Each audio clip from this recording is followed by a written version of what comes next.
Okay. Hello, everybody. Welcome back, as they say, right? So, it's morning here. Just came in from milking the cow, and I'm kind of sweaty. I'm kind of sweaty. Well, it's not really that warm out today, but I was doing work, and then I had to move the cow and the goat to the north pasture, which is not far from the barn, but it can be a little difficult. Anyway, today I want to talk about the collected poem, not the whole collected poems of William Butler Yeats, but I want to talk about the imagination and image in the poetry of William Butler Yeats. And Yeats is one of those figures, like Shakespeare, where people in academia, often students, but sometimes professors, will say, "Well, he's okay. He's just not that great." But here's the thing: both Shakespeare and William Butler Yeats really are that great. They really are. I feel like was that a Joe Biden move right there? They really are that great. Whispering Joe. So yeah, they really are that great, and I want to try to unpack a little bit of why William Butler Yeats is so great. And I have to say that as a young poet in my 20s and 30s, I there was this kind of overwhelming presence of what you could call the agon of William Butler Yeats as I was writing poetry. I thought of him almost like my poetic grandfather, who was sitting there watching me compose, making sure I did it right. Which I probably it's related. This is totally random. When I was 13 or 14, probably 14, and first time I played in a bar and I couldn't tell my mom that I was playing. I said, "I'm spent the night at Louis' house," which technically was true, but the first part of the night was spent playing guitar at a bar. And just green guitar player. I've been playing for maybe a year, maybe not even that long. And so it was a real working class bar in Detroit, rough area, and it was great. It was a mixed clientele. It was not often that you see like a mixed clientele of white and black working class people, but they were certainly there. And I'm playing the guitar, and there was this old black guy who was wearing like he worked in a factory or a shop or something. He was still wearing his shop clothes when he came to the bar, and he sat there. I'm not kidding, like 3 feet away from me, like this. And I'd be playing a guitar solo, and he'd go, and I'd overstep my bounds and go, he'd give me that look like, go back to where you were doing. And he was kind of instructing me without words, and I never even exchanged a conversation with him. But anyway, go back to my story. That's my relationship, or at least my young poet relationship with William Butler Yeats. I felt like he was looking at me and going, okay, okay, stay with that. Uh, so it's a unique relationship. And in fact, I wanted at one point, I think I wrote about this in my Substack not too long ago when I was talking about the Celtic Church. I really wanted to go to Ireland and study Yeats, but I was afraid I would end up hating him. I was going to do Irish poetry and do Yeats in particular, but I was afraid I would end up hating him.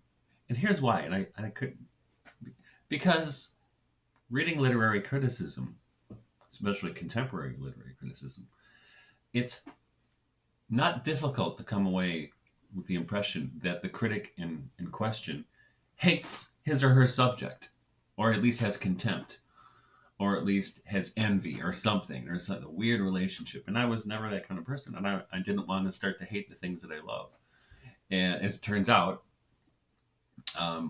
when I finally did go to study at a graduate level doctoral program, mostly working on the metaphysical poets, and I never started hating them. So I could have done Yeats, but I didn't do Yeats. But still, Yeats is a beloved poet of mine. Now the thing is with Yeats, he you gotta look. I don't think there's another poet I can think of who really developed, and I mean significantly developed, over his entire career. The Yeats of 1938 and 39. He was writing poems just a couple weeks before he died, which is amazing. But he's a very different poet from the kind of pre-Raphaelite Percy Shelley-esque romantic Irish poet that he started off with in, I think his first collection was 1897, I think. Gee, here. 1889, sorry. Which was Crossways, his first collection of poetry. But nevertheless, he's still a good poet. I mean, he's always good. He's never not good. And the thing is that when I was reviewing some of his poetry last night, going through this book, I kept going, damn, whoa, how's it, that's good. He's just on his game. And it's because he really was seeking, I mean, he was using the imagination. This is the influence of Blake on him for sure. He was using the imagination to access truth, he thought. You know, it was his method for attaining truth through poetic vision. And so initially, I'm going to look at just a couple of parts of a couple of poems. I mean, one of my favorite poems, it's probably not one of his greatest poems, but I like it a lot, is The Stolen Child. And I won't read the whole thing, I'll read the first section. Where dips the rocky highland of Sleuthwood in the lake? There lies a leafy island where flapping herons wake the drowsy water rats. There we've hid our fairy vats, full of berries and of reddest stolen cherries. And then there's a refrain, it's like a song. Come away, O human child, to the waters and the wild, with a fairy hand in hand, for the world's more full of weeping than you can understand. Now, this is very early in his poetic career, and you can see, I mean, this is Celtic Twilight, right? This is the Celtic Twilight. This is trying to recapture enchantment, right? And he was drawing off of the stories he would hear from the people who took care of him in Sligo, where his mother's people were, right? So the old Catholic superstitious, cottagers basically, who were teaching him. And actually, my family in Ireland is from not too far from Sligo, from about 30 miles from Sligo. So when I visited there long ago, I did go to Sligo to see Yeats country. But, and actually, by the way, speaking of the Stolen Child, if you haven't heard it, you absolutely must listen to the Waterboys recording of the Stolen Child, set to music by Mike Scott of the Waterboys. It's phenomenal. It'll make you love the song, because basically what Yeats wrote there is a song. He was drawing on song traditions.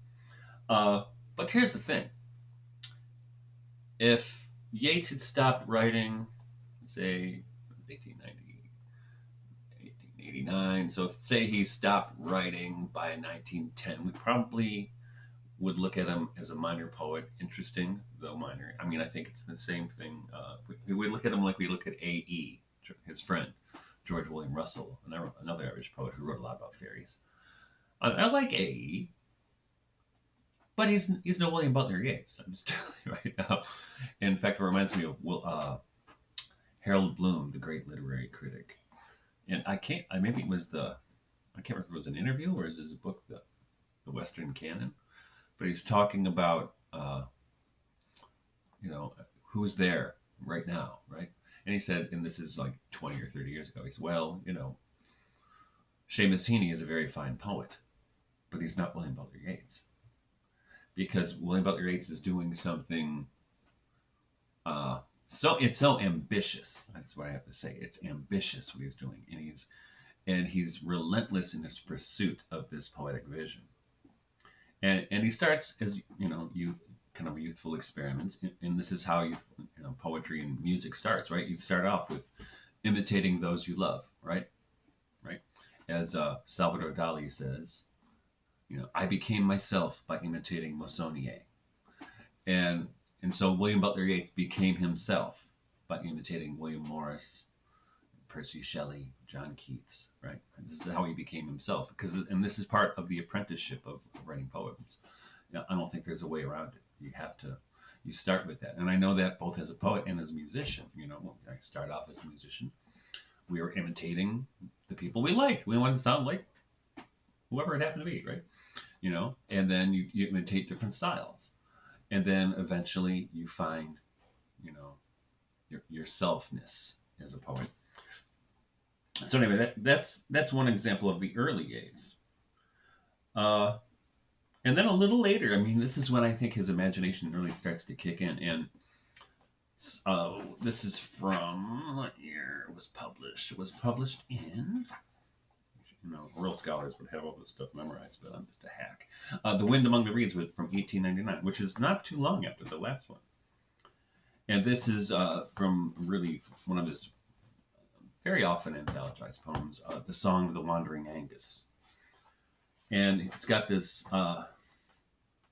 just the opening stanza. I went out to the hazel wood because a fire was in my head, and cut and peeled a hazel wand, and hooked a berry to a thread. And when white moths were on the wing, and moth-like stars were flickering out, I dropped the berry in a stream, and caught a little silver trout. Right? And it goes on where, and I'll keep going. When I had laid it on the floor, I went to blow the fire aflame, but something rustled on the floor, and someone called me by my name. It had become a glimmering girl with apple blossom in her hair, who called me by my name and ran, and faded through the brightening air. Though I am old with wandering through hollow lands and hilly lands, I will find out where she is gone, and kiss her lips and take her hands, and walk among long dappled grass, and pluck till time and times are done, the silver apples of the moon, the golden apples of the sun. And they're already, you can see between the Stolen Child and the Son of the Wandering Angus, an enrichment of his imagination, right? Where he does this thing very often in his poetry where you think, wow, where did you get that image? That is so cool, right? Because he is allowing, and the point being, right? It's not just using the imagination for the sake of the imagination, like you often see in horrible films, where they do imaginative stuff. They think it's imaginative, but his intention, right, is to reveal truth through the imagination, right? To access truth. Look, I'm so excited, I'm shaking the camera. And there's no other way, according to Yeats, to capture these truths but through the image. Okay? And I love that transition from, which kind of a traditional fairy tale, folk tale motif of catching the magical fish, and this one turns into a girl, who also eludes him. And I think it's kind of a representative of, in Yeats when he wrote this was probably its early 30s, right? And this kind of wanderlust, this searching for the beautiful thing or the true thing, never left him. Never left him. You can see it at the end of his life in the last poems he was writing. It's still there, right? And my friend Ramon Elani, hey bro, who has an essay coming up in the next Jesus the Imagination on Yeats. He also notices this kind of inability of Yeats to find comfort. And I think this is true. I mean, you're not going to be comfortable if you're a poet or an artist. You always have to be irritated. I mean in a good way. To not be satisfied with not only what you've been handed, but what you have attained, right? This is the sign of artistic greatness. I mean, it's also a burden. I have to say, it's also a burden, right? Could you just settle down and relax? No, I can't. So let's move a little farther. Notice I'm going chronologically in his career. Now, one of my favorite poems of Yeats, and of anybody, is, I don't think a lot of people know this poem. I have not seen many people talk about this. And this is from 1919, The Wild Swans at Coole. And the poem is The Collarbone of a Hare. And I don't know why when I discovered this poem, 35 years ago probably, it's kind of stayed with me. It's one of those poems that never has left me. The Collarbone of a Hare.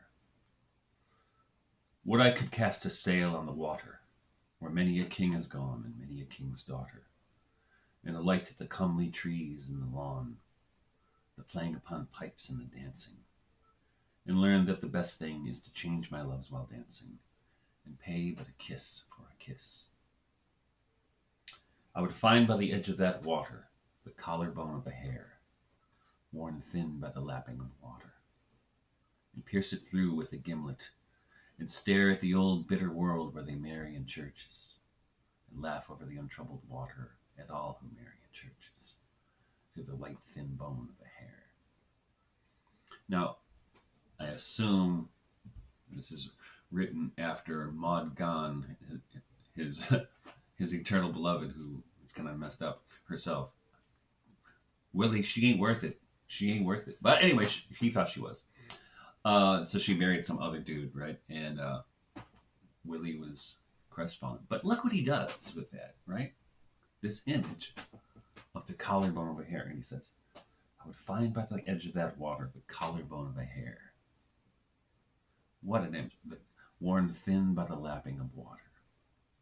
And pierce it through with a gimlet and stare at the old bitter world where they marry in churches. So he, just imagine, I mean, this, I'm just, he pierces the speaker of the poem, pierces the collarbone of the hare and looks at the world where they marry in churches. I mean, it's such bitterness here. But what a striking image. Now, I think what's striking about this is you can't just reduce it to allegory. You can't, what does the collar of the bone symbolize? I mean, you can guess. But what's cool about this is that Yeats throws these images at us, and they're almost like Zen koans in a way. They are irresolvable, irreducible. And I think if you could reduce them, it would ruin it, right? And I think the older he gets, the better he gets at this. And the more striking his images become. And he doesn't, I always tell young poets, say in a poetry writing workshop in college, resist the temptation to explain, because there's always this last stanza in a youthful poet's poem where he or she tries to explain what the rest of the poem meant. it's like Aesop's fables. The moral, try not to be such a jerk after dinner, or whatever it happens to be, right? But Yeats doesn't explain; he just shows, he reveals. Now I think part of this, and so this is still 1800? This is 19 something, 1919. So this is, by this time, Yeats has started. I think it's when he started his strange spiritual communications that he and his wife George undertook that resulted in this book, A Vision, which I bought, a long time ago. I don't think I had kids yet, and I bought it. I think it was $25 first edition, so I bet it's worth a lot more money now. So don't break into my house. But here he says, so he and his wife is doing this automatic writing stuff. They were, connected. He had background in theosophy. I mean, Blavatsky's theosophy, not Burma, but he liked Burma too. And then he was in the Golden Dawn. I think his wife was too. So they were all into this, kind of magic stuff, and the occult revival of the 19th and early 20th century. So they undertake an experiment in automatic writing, kind of spiritual communication. And his wife is doing it. Now, some critics, and they got a point, suggest that this was actually George's idea to keep that dog on the porch, because old WBY had a wandering eye. See, let's talk about him. It's starting to rhyme. But here's what he wrote, when he's in his introduction to A Vision, right? On the afternoon of October 24th, 1917, 4 days after my marriage, my wife surprised me by attempting automatic writing. What came in disjointed sentences and almost illegible writing was so exciting, sometimes so profound, that I persuaded her to give an hour or two a day, day after day, to the unknown writer, and after some half-dozen such hours offered to spend what remained of life explaining and piecing together those scattered sentences. And here's the kicker, right? No, was the answer. We have come to give you metaphors for poetry.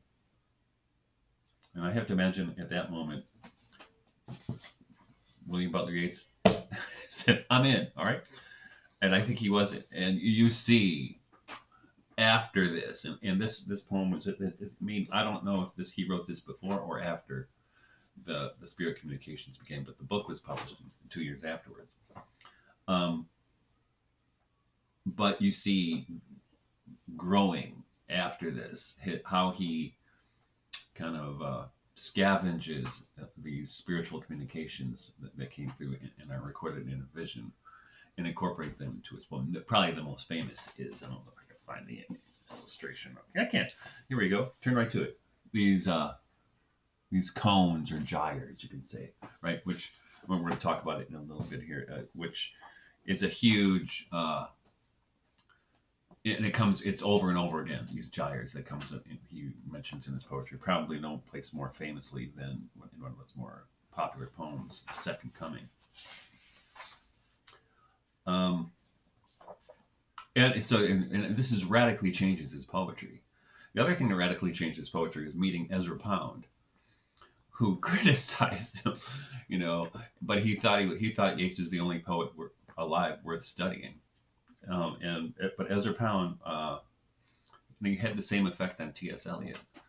I don't know what it was about that guy, who was much younger than both. I think he was. I don't know how much younger was than Eliot, but it was certainly younger than Yeats, who kind of prodded both of those men who were good poets already to be great. And actually, after his encounter with Pound, he revised all of his poetry. So if you find earlier collections of his poetry, whether it's single volume or in a collected volume, he edited them, so they're changed. So they're changed. I mean, this talk about not being satisfied. He's editing his older poetry throughout his life, right? As Jean Cocteau said about poetry, one never finishes a poem. One simply abandons it, right? Which is true. I know from experience. You never finish it. You just quit. Uncle. But here's the double vision of Michael Robartes. On the gray rock of Cashel, the mind's eye has called up the cold spirits that are born when the old moon has vanished from the sky, and the new still hides her horn. Under blank eyes and fingers never still, the particular is pounded till it is man. When had I my own will? Oh, not since life began. Constrained, arraigned, baffled, bent and unbent, by these wire-jointed jaws and limbs of wood, themselves obedient, knowing not evil and good, obedient to some hidden magical breath. They do not feel, so abstract are they, so dead beyond our death. Triumph that we obey. I won't read the whole thing, it's a long poem. But this beginning of section 2, let's read the first stanza, or the first two. On the gray rock of Cashel, I suddenly saw a sphinx with woman breast and lion paw. A Buddha, hand at rest, hand lifted up that blessed. And right between these two a girl at play, that it may be, had danced her life away. For now being dead it seemed, that she of dancing dreamed. I mean, where does he get this stuff? And it's just stunning the way he employs imagery and imagination to transport the reader into it, and I can't even describe the state of consciousness that it transports one into, because certainly it depends on the attentiveness and the openness of the reader. Because I have met people. I remember I had dinner with this scholar at a conference one time who was Irish, and he was all about Irish American, of course. And I mentioned how much I like Yeats, and he's like, gave me a sour look. That occultist. He was Irish Catholic. But what you gonna do? You know what I'm saying? And of course, I won't read all of them. There was so many good poems. I mean, and it's interesting how not only does he especially draws on Irish folklore and fairy tale, and he's also interested in Indian philosophy, the Indian atomic god is an example. When from his familiarity with the Theosophical Society of Madame Blavatsky, and he knew Blavatsky as a young man. Yes, he was a young man, not Blavatsky.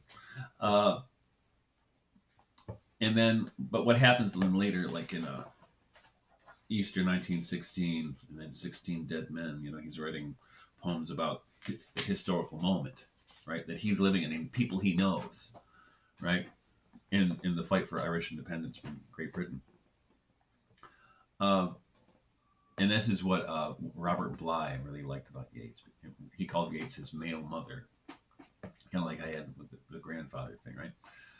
And Bly said what he found important in Yeats is that he brought history into his poetry, right? And autobiography. And here's the thing, right? He's deeply a symbolist poet, deeply. I mean, French. I really am a great appreciator of French symbolism, and Yeats was as well. But he doesn't write free verse, right? Not like T.S. Eliot. I think he's a great poet, great free verse poet. But Yeats never went there. He always kept to traditional meters and rhymes, but he played with them, right? He played with them quite a bit. And it's what Robert Frost said, writing free verse poetry is like playing tennis without a net.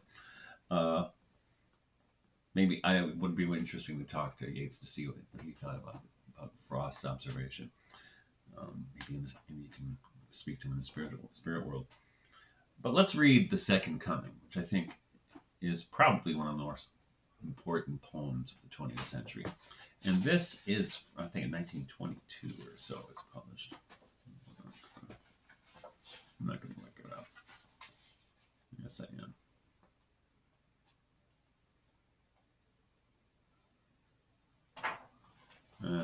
I can't find it. I'm pretty sure it's 1922. But let's read it. It's so good. The Second Coming. Turning and turning in the widening gyre, the falcon cannot hear the falconer. Things fall apart. The center cannot hold. Mere anarchy is loosed upon the world.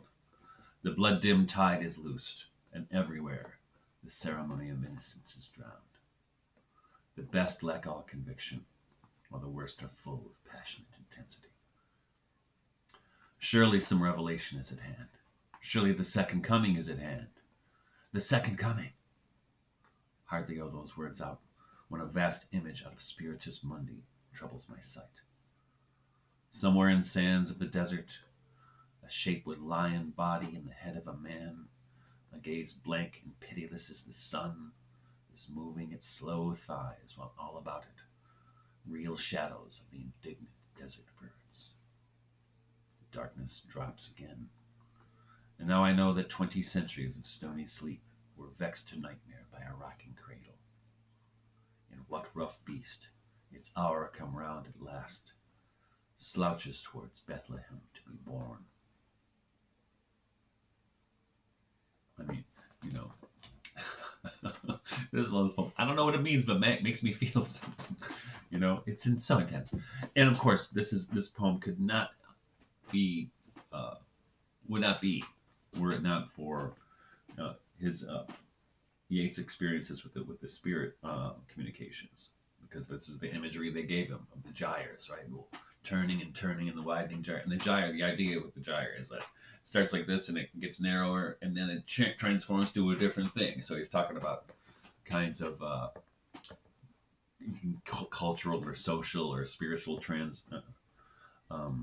transformations, or things change. And I really, this poem, in fact, I wrote a blog about it, almost 4 years ago, because it was at the beginning of the pandemic. Because I thought these words were so relevant to the moment in which we're still living, right? The falcon cannot hear the falconer. Things fall apart. The center cannot hold. brothers and sisters, there stand we, right?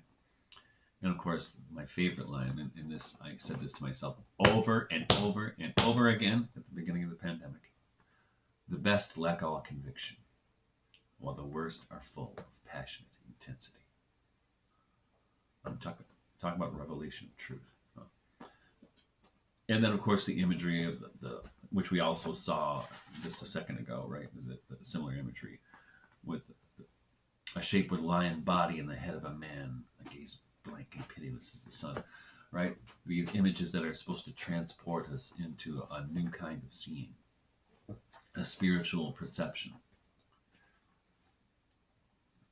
Now here's the thing. I mean, that's a pretty good poem, but I think Yeats keeps getting better and better as he ages. And we'll maybe just do a couple more. I don't know. And from The Tower, which I think is 1928, yes. The first poem, another one of his more anthologized poems, Sailing to Byzantium. And Byzantium becomes for him a kind of symbol, right? In an imaginative depository, that, and it's with him, that's the thing with symbols, right? You can't explain them. They contain much more than the thing itself. But I'll read. It's not too long. I'll read the whole thing. 1. That is no country for old men. The young in one another's arms, birds in the trees, those dying generations at their song. The salmon falls, the mackerel crowded seas. Fish, flesh or fowl, commend all summer long whatever is begotten, born, and dies. Caught in that sensual music, all neglect, monuments of unaging intellect. He writes this as an elder, right? An aged man is but a paltry thing, a tattered coat upon a stick. Unless soul clap its hands and sing, and louder sing for every tatter in its mortal dress. Nor is there singing school, but studying monuments of its own magnificence. Therefore I've sailed the seas and come to the holy city of Byzantium. 3. O sages standing in God's holy fire, as in the gold mosaic of a wall, come from the holy fire, burn in a gyre, and be the singing masters of my soul. Consume my heart away, sick with desire and fastened to a dying animal, it knows not what it is, and gather me into the artifice of eternity. Once out of nature, I shall never take my bodily form from any natural thing. But such a form as Grecian goldsmiths make of hammered gold and gold enameling to keep a drowsy emperor awake, or set upon a golden bough to sing to lords and ladies of Byzantium for what is past, or passing, or to come. I mean, there's some you can do a whole. I could do a whole video just on this, but of course, getting up there in age myself, I can identify with what he's saying here. That is no country for old men, right? And so often, these lines come back to me. Say I'm working in the garden or doing chopping wood or whatever, and I the singing masters of my soul image is one that I use it quite a bit because Yeats is one of the singing masters of my soul. Yeats, Blake, a bunch of people. The people who teach you how to sing. We can teach you how to be a poet.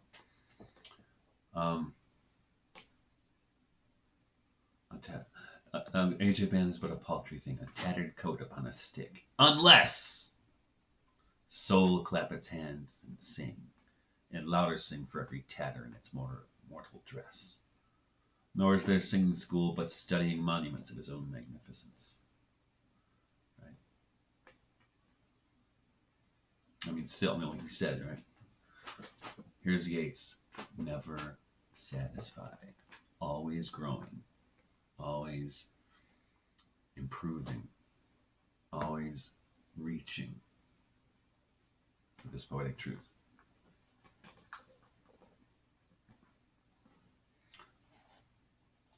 And let's move up. We're going to jump up to the last poems.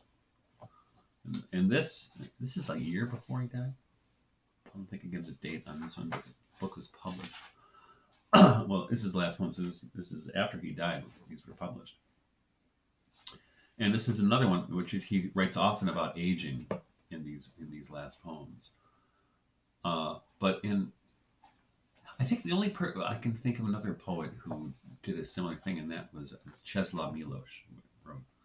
And of course, Yeats is a big influence on him, and Blake was a big influence on him as well. I mean, he's an important poet, I think, visionary of the 20th century. But let's read Lapis Lazuli, which is pretty extraordinary. It's long, so bear with me. I have heard that hysterical women say they are sick of the palette and fiddle bow, of poets that are always gay. For everybody knows, or else should know, that if nothing drastic is done, aeroplane and zeppelin will come out, pitch like King Billy bomb balls in until the town lie beaten flat. All perform their tragic play. There struts Hamlet, there's Lear. That's Ophelia, that Cordelia. Yet they, should the last scene be there, the great stage curtain about to drop, if worthy their prominent part in the play, do not break up their lines to weep. They know that Hamlet and Lear are gay, gaiety transfiguring all that dread. All men have aimed at, found, and lost. Blackout, heaven blazing into the head, tragedy wrought to its uttermost. Though Hamlet rambles and Lear rages, and all the drop scenes drop at once upon 100,000 stages, it cannot grow by an inch or an ounce. On their own feet they came, or on shipboard, camelback, horseback, assback, muleback, old civilizations put to the sword. Then they and their wisdom went to rack. No handiwork of Callimachus, who handled marble as if it were bronze, made draperies that seemed to rise when sea winds swept the corner stands. His long lamp chimney, shaped like the stem of a slender palm, stood but a day.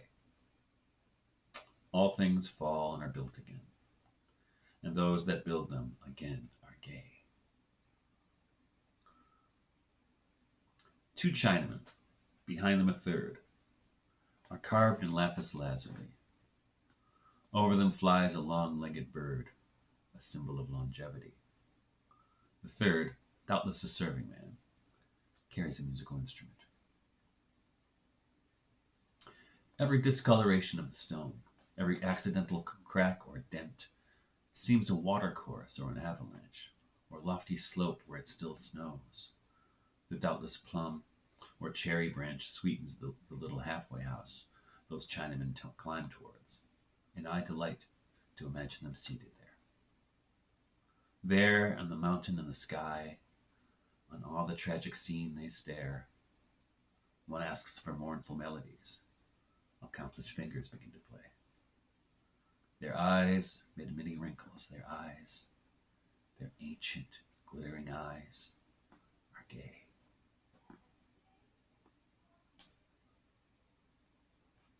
That is a profoundly beautiful poem. You know, and the thing is, poetry. I mean, poetry, as WBY shows right here, is able to disclose more truth than explanation.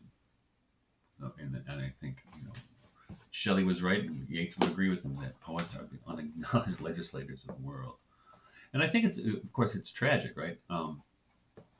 That we live in a world without poetry, you know, without the humanities, and you don't have to go to college to study poetry, to read poetry, but we don't. I remember, gosh, when I was a youngster, maybe not even 20 yet, reading in the newspaper or a magazine, you know, and we were not an intellectual family. I come from a working class background. You know, we didn't have a lot of books in the house, but I would always read the newspaper. And I remember reading someplace, someone was talking about Russia. And this is still when there was communism, under communism, right? Or the USSR. And they said that on the buses and on the trains, one thing you saw there that you didn't see in the United States was people reading and reading poetry, right? So yeah, I wonder how much have we lost. It's a culture that is about as unpoetic as it gets. And I think we'll end. Okay, we're not doing too bad a time with not the whole thing, but one of the last ones. Now in the book, I mean, so the Black Tower, which I won't read, is dated January 21st, 1939, and I think he died a week later. Not even a week later. I mean, go for it, brother. You know, he died in harness, died in action. William Butler Yeats, poet, died in action. But in Under Ben Bulben, which he wrote in 1938, so he knew it was the end was on the way. He wrote this September of 1938.